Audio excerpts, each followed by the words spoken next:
자, 삼만천호. За нэг юм шинжлэх ухааны мэдээлэл байт юм байна. Судалгааны дүгнэлт. Хүн хин нэг үнтэй, таньдаг хүндээ 22 жил уулзахгүй бол мартдаг гэж нэрийг. Ер нь бол дунджаар 22 жил уулзахгүй бол та нар тэгээд 22 жил уулзаагүй 10 жилийнхаа найз, багийнхаа найзыг санах хэрэгтэй. Тэгэхээр би нэг 99 оны хавцаа уулзж ирсэн нэг их сургуулийнхаа охинд оюутан байхдаа байсан. Нэгдүгээр ангид байсан. Нэг эмэгтэйтэй сайхан тааралцсан. Тэгсэн чинь нөгөө чинь намайг таниад идэг. Миний нэрийг хэлээд идэг. Би нөгөөтг чинь нэрийг мэдв. Тэр чинь айгүй хэцүү юм байлээ. Би бол нэрийг хэлэхгүй ингээл дүүйлгээл юм яриа л ингээл яриа л. Таньчихгаа юу лээ. Ингээл олон охтууд байсан айл нь тэдний л тэгсэн ингээ ярьж явж байгаа нөгөө тэр хаан гэж хоёр биендээ ингээ мэдээлэл солилцчихсэн. Сүүлдээ фэйсбүүк болол групп болоо явж ирсэн. Тэгсэн нөгөө чи би фэйсбүүк дээр буян жаргал ингээд байгаа шүү гэд. Тэгтэнгийн сандаг баха. Заашгүй өөрөө хэлчихлээ. Тэ. За буян жаргал гэснээс намайг баг бахад буяа гэдэг нэг банд байла. Би бол тэрний нэрийг айгүй сайн сандаг. Тэ. Та 80 оны та бүхэн санаж магадгүй тэр үед байсан хүмүүс. Би нисэх дуртай гэдэг нэг кино гардаг. Санаж байна уу?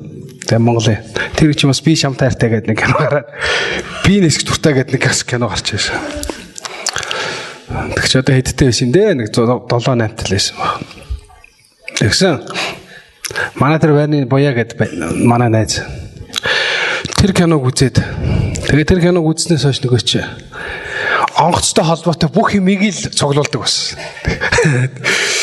Одоо тэр үед олдохгүй тэр ховор тоглоом одоо энэ дэлгүүрт байгаа онгоцны тоглоом тийм ээ сувнир онгоцны зураг тэр өрөөгөрөө дүрэн тэрс онгоцоор өвчлөн нөөд нисгч болно гинэ. Тэр киног үзсэн. Дайлын ганц ч хүү байсан доо тэгээд одоо лав ээж нөхөрдөд эрхлүүлдэг ч байсан биз. Тэгээд 90 оны тэд нүүчтэй 13 дугаар руу нүс. Тэгээд би сүүлд нэг 92 лөө 93 оны үед нэг таарлцсан. Тэгсэн нөгөө чи манай гэрт очие гэдэг. Гэрт нь очлоо. Тэгээд би чинь нөгөө тэрнээс хойш автет хийгээгүй юм чи. Нөгөөдөг чи нөгөө онгоцны нисгч болно гэж бодож явж байсан. Өрөөнд нь орсон чинь юу байсан гэж нүл хөл бөмбөг. Тэрээс тэгсэн нөгөө ч өөрөө нэг хөл бөмбөгийн баг маг тоглож байгаа л гин заа ерөөсөө тэгээд өөрөө тэр чигээрээ хөл бөмбөгчтэй энэ зураг фото яста бүх юм. Манай суглаач гэсэн Челсигийг дэмждэг л гин Манчестер Юнайтедыг Маньюг дэмждэг л гин тэг фанатад байдаг байхгүй. Тэгээ хаяа хараа боддог. Энэ их дурх ус энэ их ирч хүчийг одоо өөр юм зарцуулмаар юм гэж боддог. За. Тэгэхээр би ягаад тэр найзынхаа тухай ярьж байгаа гэхээр юмд ингээд хит турлахаараа бүр ингээд юу гэдэг вүлээ. ертөнцид тэрнээс өөр юм байхгүй юм шиг. Тийм хүүхэд байсан. Амьдрал дээр ч гэсэн яг тийм хүмүүс хаяа их байдаг. За одоо ингээд би юу ярих гэдэг ингээд явчих ба гэхээр Матай 23 дугаар бүлэг рүү очие. Есүс энд нэг фарисеучуудыг зэмлэж байгаа нэг хэсэг гэдэг.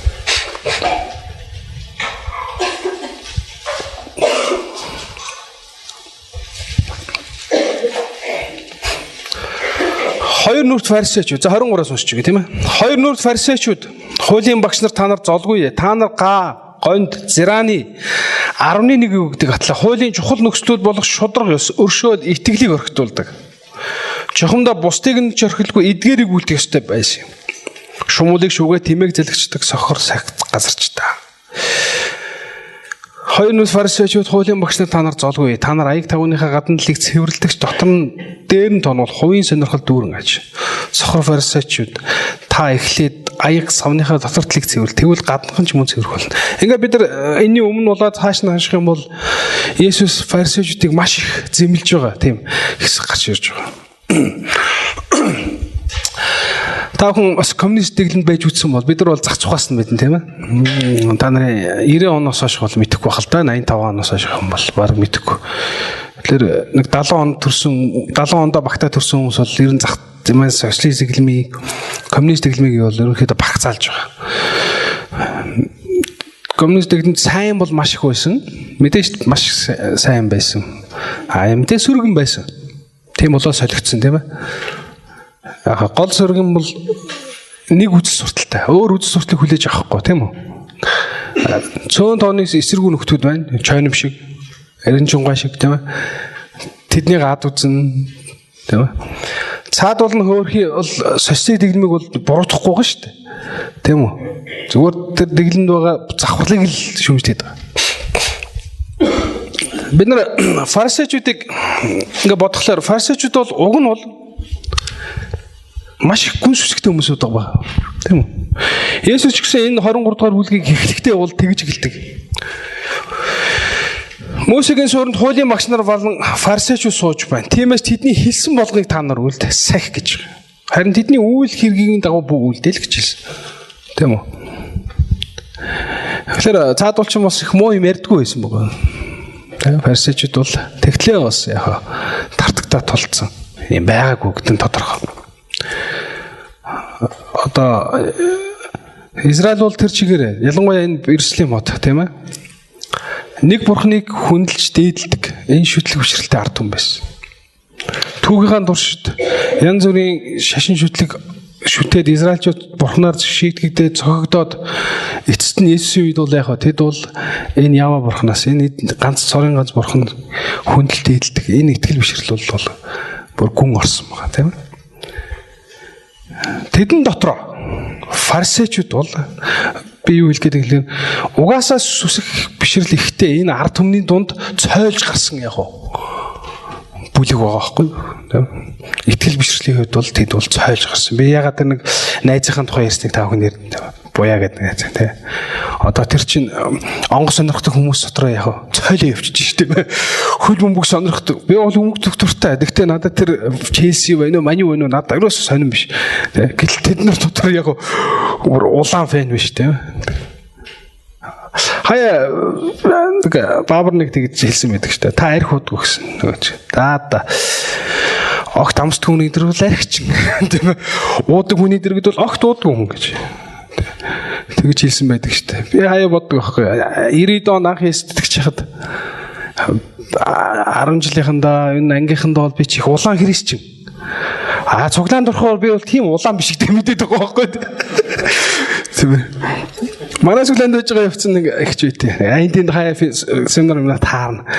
Одоо ч тэтгэл гарч байгаа. Би тэг хаяа тэрийг харахлаар ихчийг харахлаа бод. Энэ ихчүүд тэр ингэж явж яхаар өөр юм хийгээсэй гэж бодно. Уг нь бол тэр чинь бас яг итгэл бишрэлтэй бол үнж ингээд сүсглийн яваад байгаа байхгүй гэдэг чи. Юм л үсчээд л сүүл мишн зишн л болцсон туваа муучлаа хаашчлаа дуудлан бодлого болцсон. Явж таарсан. Би бол ингээд тиймэрхүү хүмүүстэй өөрийгөө хайцуулахлаар бас гайгүй ч юм уу гэж боддог байхгүй. Сүм цуглаан гэдэг хүмүүсээ ээжүүд бол бас дуулаан байгаа. За тэгэхээр фарисеучуд бол угаасаа тийм Израилийн цорын ганц мөрөглийг хүнд бурхныг мөрөгдөг тэр ард түмний дунд шалгарч гарсан хүүгүүд гэж харах хэрэгтэй тийм үү. Хэрвээ Израилийн ард түмнийг тэр талаар нь үнэхээр одоо улаан тийм ээ гэж одоо бид нар хэлдэг шүү дээ хитэрсэн гэж утгаар хэлж байгаа. Тэрэн дотроо бүр час улаан фарисеучуд байгаа. Гэхдээ Есүс тэднүүсийг шүүмжилж байгаа шалтгаан юу? Хэрвээ бид нар ингээд энэ текстийг сайн харах юм бол яг би 23-ыг иш татж байна татж гаргаа. Тэнд хэлж байгаа гойн зирааны 11-ийг гэдэг байгаа байхгүй. Идэж уух юмныхаа яг 11-ийг айгүй ингээд нарийн хэмжиж алдахгүйгээр тэрийг яг өгдөг атлаа. Хуулийн хамгийн чухал зүйл болох шударгаас өршөөл итгэлийг өргөдүүлнэ гэж. Тэгэхээр фарисеучуд энэ гадаад хэлбэрийг маш их мушгсан юм байна гэдээ бодож байна. Та нар бишэлж ин та нар аяг тавныхаа гадны хий цэвэрлдэг. Та нар гаднаа яах вэ? Асар их сүсгтэй дүр үзүүлдэг. Тэгэхээр нөгөө юмны гадаад хэлбэрийг хитрхийг хөөцөлтэй явцсан юм шиг. Тэгээд ирэхлээр тэд нар яг нөгөө шүтлэгчрийнхээ гол агуулгыг орхитуулсан. Заримдаа бидний дунд ч гэсэн яг ийм хүмүүс бас ажиглагддаг. Бид нар нөгөө хит тэр зүйлдээ автаа тэр зүйлдээ хитрхи улаархлаарэ нөгөө юмныхаа мөн чанарыг орхитуулаад гадаад хэлбэрийг барай явчихдаг. Үүгээрээ яг фарисеучуд бас яг юм байсан гэж харж болж байгаа. Гэтэл Есүс энд юу хэлж байна? Хуулийн гол чухал нөхцөл нь юу байсан юм бэ гэж. Энд юу гэж хэлсэн байна? 3 юм хэлсэн байна, тийм ээ? Юу? Шударгаас нөгөөх нь өршөөл тэгээд итгэл.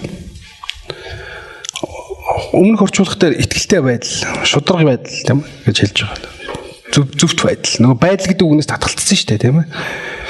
Тийм болохоор одоо их товчлоод шударгаас өршөөл итгэл гэдээ харилцсан байна. Тийм. За ийм 3 зүйлийн тухай ярьсан. За одоо бид нар хэд хэдэн Библийн уншилыг уншия. Израильчууд мэдэхгүй биш мэдчихсэн. Фарисеучуд бол бас мэдэхгүй биш мэдчихсэн. Хуулийн багш нар мэдэхгүй биш мэдчихсэн. За зөвмөр хэд хэдэн ишл би та бүхэнд гэсгээс уншаад өгчээ. Цагаалтахгүй тул. За хамгийн ихний бидний унших хэсэг бол 2 дугаар Самуэль байна. За 2:15 дээр ийм үг байна. Ийхүү Давид бүх Израилийн хаан болж ард түмнээ Давид зөв шударгаар засаглав гэж хэлсэн байна. Тэгэхээр Давидын засаглалыг юу гэж тэмдэглэсэн юм бэ? Зөв шударгаа гэж хэлсэн байна. Тэгээ Давидын хаанчлалын одоо гол шинж тэмдэг бол зөв шударга. Тэрээр Израилийн ард түмнийг хаанчилсан гэж хэлсэн. Түүнийхөө Соломон та бүхэн мэдж байгаа бох тийм ээ. Зөв бурууг ялахын тулд гэж хэлсэн шүү дээ. Тийм өөрөөр хэлбэл үн зөвөр шүүж, үн зөвөр яллаж, тийм ээ. Зөх ёстой ялыг өгөхийн тулд, зөх ёстой шагналыг өгөхийн тулд тэр Израилийн ард түмнийг үн зөвөр шүүхийн тулд надад мэрэгэн ухаан хайрлаач гэсэн Бурхан энэ хүсэлтийг таалдаг. Ягаад гэвэл Бурхан өөрөө тийм үү хуулиндаа заасан шударгыг тогтоох, зөв шударгыг тогтоохыг хүсэж байсан. Тэгтэл Давид үүнийг хүссэн. Тийм ээ. Тэр залуу хөвгүүнээс тийм ээ тийм хэрсүү ухаан гарч ирсэн. Тэгээ Бурхан үнийг таасан. Ингээд Бурхан түүнд харамгүй яг мэрэгэн ухаан өгсөн. Түүний мэрэгэн ухаан зөвхөн Израильд биш яг түүний хөрс зэрэгэлдээ улсуудад хүртэл магтагдсан. Ингээд та бүхэн мэдж байгаа Шеба тийм ээ Этиопийн хатан хол нутгаас Соломон хаан бараалгасан. Тэгээд хаатай 1-р хаатай 10 дээр ингэж хэлсэн.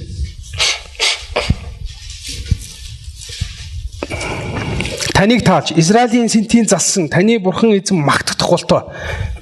Эзэн Израилийг мөнхөд хайрлсан учраас зөв болоод шударгыг гүйцэтгүүлэхийн тулд таны хаан болгон өргөсөн гэжээ гэж. Тэгэхээр энд биш уучлаарай. Шеба хүртэл ойлгосон байна. Юу гэж хэлсэн бэ? Бурхан таныг босгосон шалтгаан юу гэсэн бэ? Зөв болоод шударгыг гүйцэтгүүлэхийн тулд юм аа гэж. Соломон нэг Бурхан өргөмжилж түүнд мэрэгэн ухаан хүч чадал хайрлсан шалтгаан бол яг Израильд зөв болоод шударгыг тогтоохын тулд байсан юм аа. Тэгэхээр шударгаас зөвхт байдал хоёр бол яг Библийн туршид үргэлж хамт хэлэгдэжсэн. Ялангуяа хуучин гэрээний үед энэ хоёр юу салгагдчихгүй. За дараагийн нэг жишээ бол зөвмөр дуул руу очие.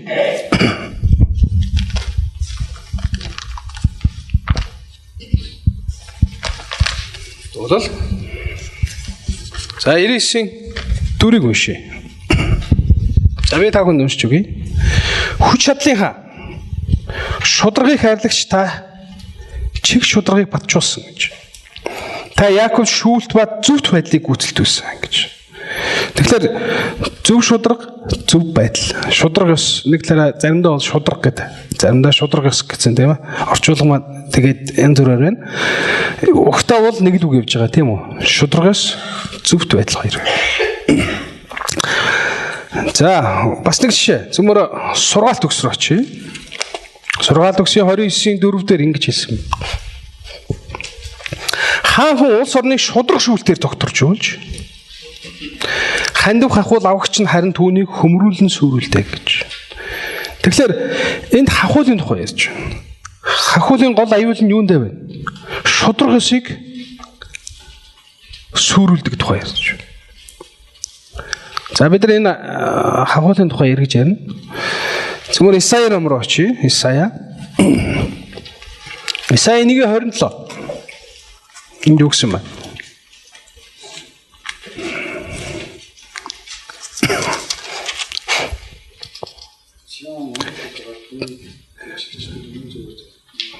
Тийхүү Сион үнэн шударгаар түүний гимшигчд нь үнэн зөвөөр золигдно гэж. Тэгэхээр энд бас л нөгөө шудраг байдал зөвхт байдлын тухай ярьж байгаа. Шудраг ёс зөвхт байдлын тухай ярьж байна. За сүүлчийнх нь Исая 28:17.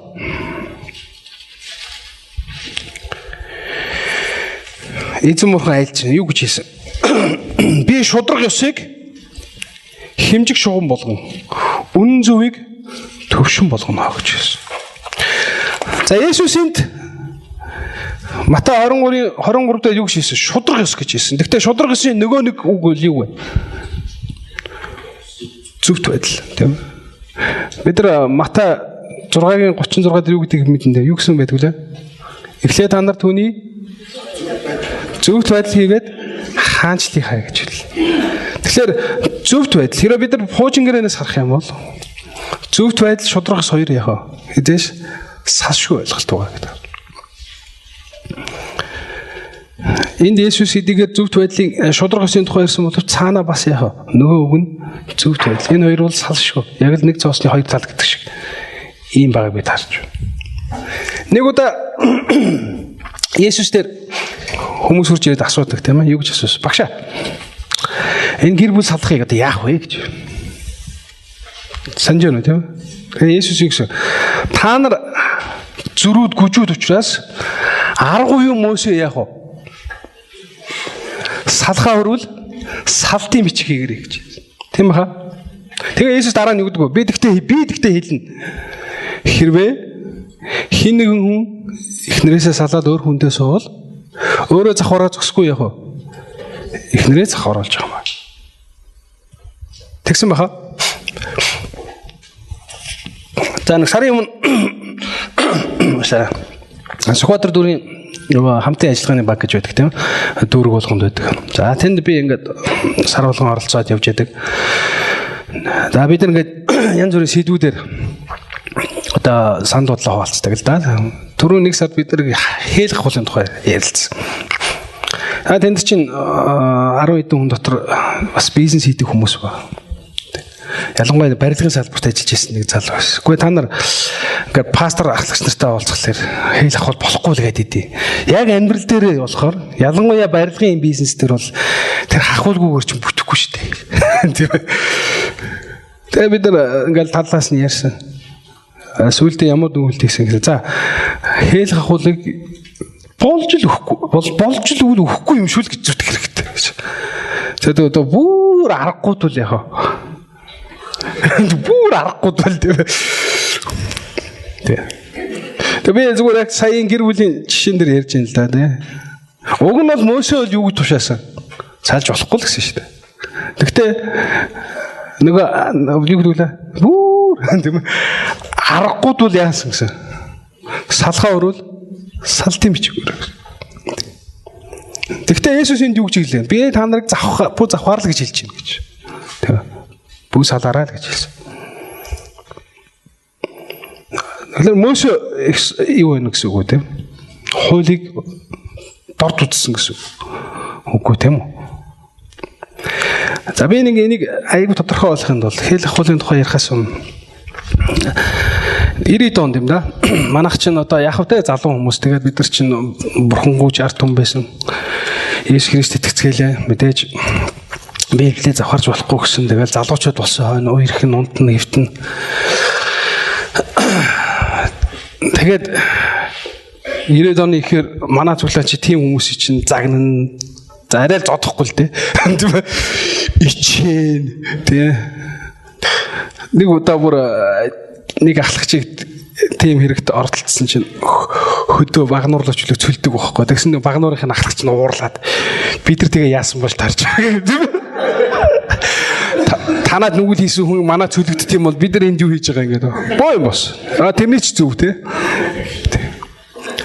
За тэгээд ер нь 2008-9 оноос эхлээд ер нь тиймэрхүү асуудал дээр бид нар ямар нэг арга хэмжээ авах болцсон байгаа те. Тэгсэн чинь нөгөө төлөв нь болохоор нөгөө залуучууд тогтооч бас болдгоо. Тэг би арга ороод залуучуудаа хэлж байгаа. Өсрөөхөнд хэлж. Оюутнуудаа. Гэхдээ бид нар уулна шүү дээ завхаарж болохгүй гэдэг юм дээр ерөөсө буулт хийгээгүй. Тэ бид нар бурхны хууль тушаалыг ерөөсө оргидуулж байгаа юм биш. Зүгээр бид нар урд нь тийм хэрэг мандуулсан хүн дээр л хийдэг байсан арга хэмжээгээл болцъё. Ингээ болцсныхын төлөө та нар болж байгаа юм байна гэж битгий ойлгох. Тэгэхээр гэр бүл салт дээр Мосегийн хэлж байгаа санаа тэр байхгүй тийм ээ. За яах вэ? Та нар салхаа өрүүлээ яах вэ?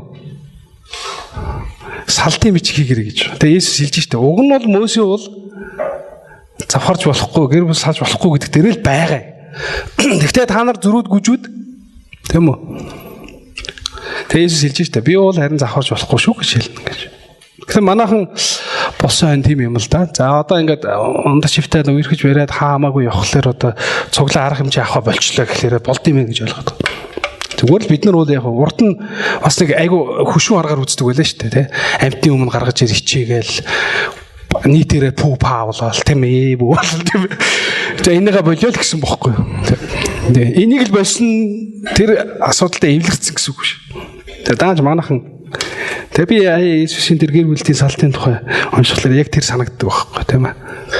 Иесус хэлж штэ 10 Мөсө та нарын хүчүү зөрүүдээс чинь болж ийм юм тогтоосон юм а гэж. Цаана бол яг тэр завхарлыг бол зөвшөөрöd байгаа гэсэн үг биш. Тэгэхээр бид нар хэл ахуулын тухай ярьж байхдаа бас тийм ярьж байгаа юм л да. За бүр аргагүй дүүл гэж байгаа байхгүй тийм ээ. Юу? Тэр одоо өгөхтэй минь үгт юм уу яад ингэж. Гэхдээ энэ хэл ахуулыг зөвшөөрөх гэсэн үг биш л дээ. Уг нь бол тийм үү. Яг үнэхээр нийгэм тийм байна. Үнэхээр бизнес хийхэд ялангуяа барилгын бизнес хийхэд өчнөө олон хүний гарын үсэг тэр болгоныг яг цайлан, дайлан, хоолн, ундлан тийм ээ. Тэр бүгдийг нөгжиж тэд нар чинь нэг юмтай болж байна тийм ээ. За тэгээ янз бүрийн том тендерд өрсөлдөж байгаа хүмүүс яг л тийм замаар явж байгаа. Гэхдээ энэ маань яг хэл ахуулыг өгөөдэй гэсэн үг биш шүү дээ. Христ итгэж хүн бол айл болохоор яг үүнээс зайлс хийх хэрэгтэй. Айл болохоор өгөхгүй л гэж үзэх хэрэгтэй гэж. Тэгээд бүр аргагүй бол яах вэ гэж. Тийм ээ. Яг хөө тэр Сүхбаатар дүүргийн ахлагч нар бол тэгж хэлж байгаа. Аргагүй тэнд 2 3 бизнес байна байсан. Тэгээд тэд нар чинь үглээд байгаа юм чи. Тэгээд та нар амьдрал мэддэггүй, та нар бизнес хийдэггүй, та нар ойлгодоггүй ямар хэцүү гэдэг гэж. Тэгэхээр бид нар тэгж байгаа. За тэгвэл бүр аргагүй бол тийм ээ. Тэр одоо биелэг сэлт гэж бодоод өгнө үү яана гэж. Тэгтэл гээд нэг хийдэг шээ. Өгч болохгүй шүү. Ягаад бид өгч болохгүй гэж. Энэ Библиэд хэлэхдээ яг шудраг өсийг гажууд тулд юм аа л гэж хэлсэн. Тийм үү? Хэлэх хуулийн хамгийн гол аюул нь юунд байгаа вэ? Шудраг өсийг алдагдуулт юм аа гэж.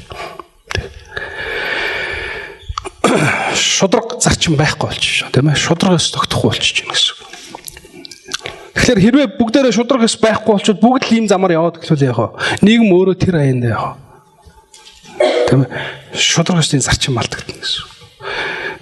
Манай ерөнхийлөгч нэг хэсэг тэгээ үстэй шудраг байцгаа ил даа гэдэг. Ингэж хэлснээр төлөө ард түмэн шудраг болчихгүй шүү дээ тийм үү? Тэгэхээр фарисеучуудын үйлдэж байгаа гол юм юу байсан? Тэд нар гадна талдаа маш их хэлбэр дагсныг бид харж байгаа. Хэлбэрийн хувьд бол тэд бол маш сүсгтэй гэсэн гэж байна. Ярих юм байгаагүй төдөртэй. Тэд бол үнэхээр ард өмнө хүндлэгдсэн одоо хурим найрнаар бол хөөе дээшээ гэдэг л ийм л одоо тэр сүсгтэн ард түмэн дотор шалгарсан сүсгтнүүд байсан. Гэхдээ тэдний хэд энэ фанатик байдал нь ямар сөрөг дагуур авчирсан байг вэ? Хуулийнхаа утга санааг агуулгыг орхитуулсан байна. Ер нь тэгээ юм шүү дээ. Юм ингээд хитрээд ирэхлээр фанатик болоод ирэхлээр бүр нэг ёс юм шиг тэр агуулгыг алдагдуулдаг. Одоо та нар зурагтаар харж байгаа шүү дээ. Хамгийн их ард түмэнд хайртай, хамгийн их ардчлагч нар яг цагаад болохоор яг тэрнийхээ эсрэг байдаг тийм мөн чанарынхаа. Би бол гайхаад байгаа. Энэ за жоо итгэж байна. Исис гэж яриад байгаа. Тэгэл лалынхан өөрсдөө яриад байгаа байхгүй. Уг нь бол бид нар ингээд ийм харгас биш. Бид нар ингэж хүмүүсийг алддаггүй тийм хүмүүсийг цаазалдаггүй тийм үү? Ингэж барьсан олдсон дайснаа бол алддаггүй гэж. Тэгээ одоо энэ ISIS гэдэг байгаа тийм эдгээр болохоор ингээд зурагч хийгээр халаал цаазлаалах юм шатаагаал тийм. 9 бүрээр тамалж байгаа шүү дээ алж байгаа. Тэгээ жинхэнэ мусульман хүмүүс яриад байгаа байхгүй. Үгүй яг жинхэнэ мусульман үнэн шударга мусульман бол хизээж юм хийхгүй гэдэг байгаа байхгүй. Тэгээ яг нөгөө өөрсдийнх нь тайлбарлаж байгаа эдгээр бол фанатик гэдэг юм л та. Хит фанат тий. Өөр бас л адилхан юм яриад байгаа байхгүй тий. Уг нь бол хууль тэр короныхын сургаал нь юу? Үнэ энэрмүүл юм яриад байгаа. Тэгтээ энэ хүмүүс яагаад вэ? Шашинтай хит хайртай, шатантай хит фанатик учраас нөгөө агуулгыг нөрхөд яг нөгөө хэлбэрийг өсөн. За яг энэ дээр бас дайн тулааны тэр хүчирхийлэл бас орж ирдэг л бахал та. Үүнтэй адилхан зүгээр энэ өдөр юу хэлэх гээд байна гэхээр Есүс уулна хэлсэн. Та нар хуулийн гол утга санаа бол шударга шиг тогтоох. Өршөөнгүй байх, итгэлтэй байх тухай ярьж байгаа. Гэтэл та нар яг үүнийг орхитуулж байна штэ гэж. Уг нь бол хуулийн багш нар фарисеучуд бол айл Авраамаас өсвөлээд Бурхан энэ ард түмэнд эцсийн эцэд энэ шударга шиг тогтоохын төлөө энэ үнэн зөв байдлыг тогтоохын төлөө байсан гэдгийг мэдчихсэн. Гэтэл тэд нар яг гон зирааны 11-ийг тэгж нарийн хэмжиж чаддаг атлаа. Хуулийн хамгийн гол утга санаа болох шударгаас өршөөл итгэлийг орхитуулсан гэж. Библийн сургууль сурж байгаа та нар болон зааж байгаа бидний гол санаа бол бас хуулийн утга санаа юу вэ гэдгийг л олж нээж үнийг хэрэгжүүлэхийн төлөө байна. Бид нар энд сурж байгаа шалтгаан энэ гэж би ойлгож байна. Тийм ээ? Тэрнээс бид нар яг хэлбэр хөөцөлтийг үл маш амарх. Тийм ээ? Чанга гашгараад үсэрчээл тийм үү? Тийм ээ? Тэгээ яа тийм одоо хүн өөргөө сүсгтэй гэдгийг харуулж болох олон зам биш үү тийм үү? Тэгэхээр тэр бол тийм чухал биш ээ гэдгийг Есүс хэлж байна. Хамгийн гол нь тэр хүн яг тийм байсан ч гэсэн тэр нь өөрийнх нь итгэл бишрэлтэнд нийцэж явах хэрэгтэй гэж. Тэр юмнийх нь агуулгатай нийцэж явах хэрэгтэй, нийцэмжтэй байх хэрэгтэй гэж. Тэрөө тийхгүй юм бол энэ чинь яг хит юу фанатик гэж хэлэх юм уу? Хит одоо тойшруу ийм байна гэж. Библийн сургууль сурж байгаа манай оюутнуудын зорилго, бидний зорилго бол яг бид фарисеучудаас сурах, эзэн Иесусийн айлдж байгаагаас сурах, юу хэлээд байгааг нь ойлгох тийм үү? Есүс уулын хэлсэн л дээ. Та нар фарисеучуудын ярьж байгааг бол сонс гэдэг юм. Уг нь бол тэдний яриад байгааг бол хийгээд байгаа. Гэхдээ тэд нар шиг яг бити яриа л гэсэн. Тэгээ тэд нар яаж хийсэн юм бэ гэвэл тэд яасан байх нь? Хэд хэлбэрийг хөөцөлсөн. Хэд гадаад хэлбэрийг хөөцөлсөн. Хэд яг үзэгдэх талыг хөөцөлсөн гэсэн. Манайхан энэ тал дээр их сүрх штэ. Манай ялангуяа би зүгээр боддог. Манай монголчуудын нэг сүрх тал юмыг айгүй тийм өнгөц тийм үү гадна талаас нь юмыг их дуурайх дуртай. Энэ их олон салбарт байна. Ус төрчж байна, боосролтойс байна. За тэнд л нэг сайн ингэ сонсогдвол тойшин гэж ихтэй. За тэнд л нэг Кембриж юм боловсрол. За тэнд л нэг тийм үү дэлхийд мандуулж байгаа яасан юмны боловсролын систем. За тэрийг л оруулж ирээ. За жоохон л тэр л яг хэрэгжихгүй бол болохгүй юм шиг. Тэгээ хэсэг байжсэн яг энэ шиг бүтэхгүй малах бол.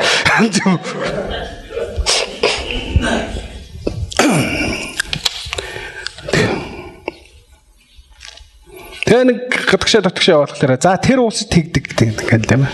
Олон улсад тэгдэм байна. Хаал ярина тийм үү. Огт үзээгүй хараагүй юм шиг л юм ярьд. Хизээж Монгол тэр нь байгаагүй шиг л юм. Энэ ерөөсө улс төрч тийм байх христийнхэн ч яг адилхан шүү дээ. Би ингээд энд тэнд паспорт болж бас тэгдэг байхгүй. За жоохон би санд 90 донд мег байгууллаа. За ерөөсө газар чи мэйл гэж нэг чухал газар байт юм байна гэл. Тэгэл мэйг байгуулаад байсан. Хэсэг байжсэн. За мэй чинь биш юм байна. Синод гэж нэг чухал юм байт юм байна гэж. Айгүй тийм сонин гэдэг. Хэлбэрийг хардаг гэдэг. Тэнд байгаа тэр бүтц яаж бий болсон? Ямар түүхэн нөхцөлтэй? Яагаад бий болсон те? Ямар хүн ард түмэн, ямар соёлын улбаагаас бий болсон тогт сонирхохгүй. Тэгэл мэй гэж нэг мундаг газар байт юм байна. Жохон байж хэсэг хугацаанд шүү дээ. Нэг гадаад явжсэн нөхөр нэрстэй. За мэй чинь болохгүй юм байна. Тийм үү. За тэрнээс чи том юм байт юм байна. За тэрийг байгуулахгүй болохгүй юм байна. Ерөөсөө энэ христийнхэн ч байдаг үзэгдэл, улс төрийнхэн ч байдаг үзэгдэл. Ерөөсөө нийгмийн бүх салбарт яг юм.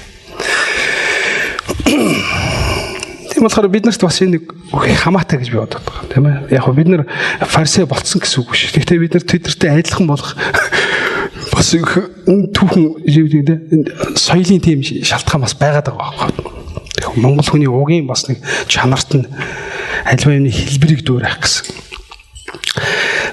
Би тэгээ харддаг шүү дээ. Буддизм ч гэсэн. Буддизмыг яг жинхэнэ яг оригинал нэрдэг лам нар байгаа шүү дээ. Хөрхи шашиндаа санаа зовдог байхгүй тий. Уг нь бас сүсгтнүүд нь бишрэлтнүүд нь айгүй их байгаа. Тэгээ өөрсдийнх нь үглээд байгаа юм биш шүү дээ. Бас л яг адилхан юм яриад байгаа байхгүй бид нар шиг. Үгүй та нар хитрхи юу вэ? Хэлбэрээс нь хөөцөлдөд байна.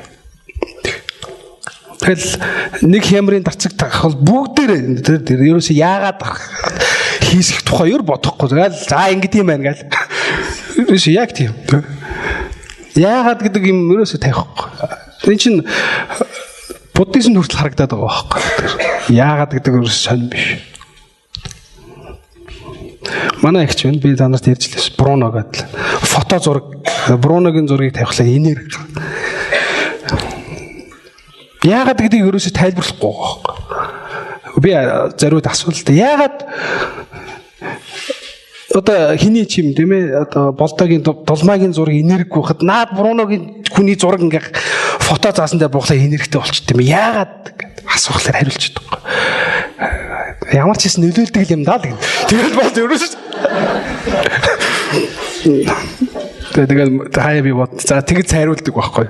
За тэг нэг сүжгээр өвдөж яах вэ? Сүжгээр гэдэг л болдог баг. Тэрнээс биш нэг тэр зураг нэг фото зурагдаач биш. Тийм үү?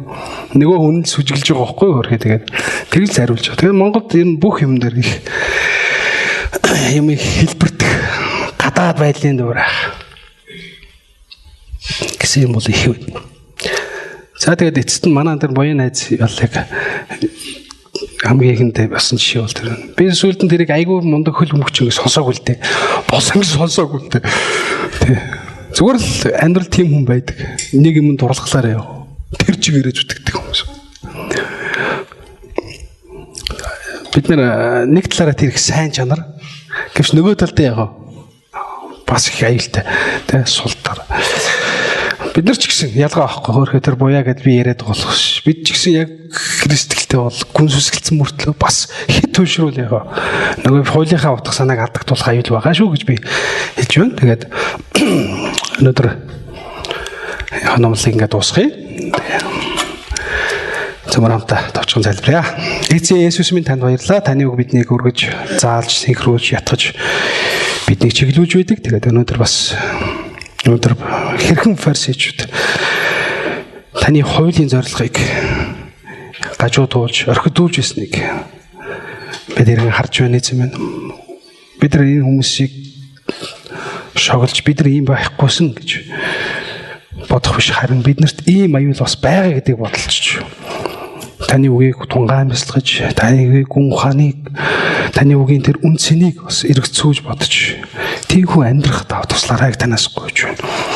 Эзэн бурхан минь биднийг ямар нэгэн хэлбэрээс, ямар нэгэн гадаад байдлыг хөөхш. Харин таны үг сургаалын бас тэр дотоод мөн чанарыг, тэр амин зүрхийг бас ойлгож, түүнийг амьдралдаа хэрэгжүүлэх та бидний оюун санаа сүнсийг бас чиглүүлж өгөөч гэж танаас хүсэн залбирч байна. Иесус Христийн нэрээр танд залбирч байна. Амен. Амен.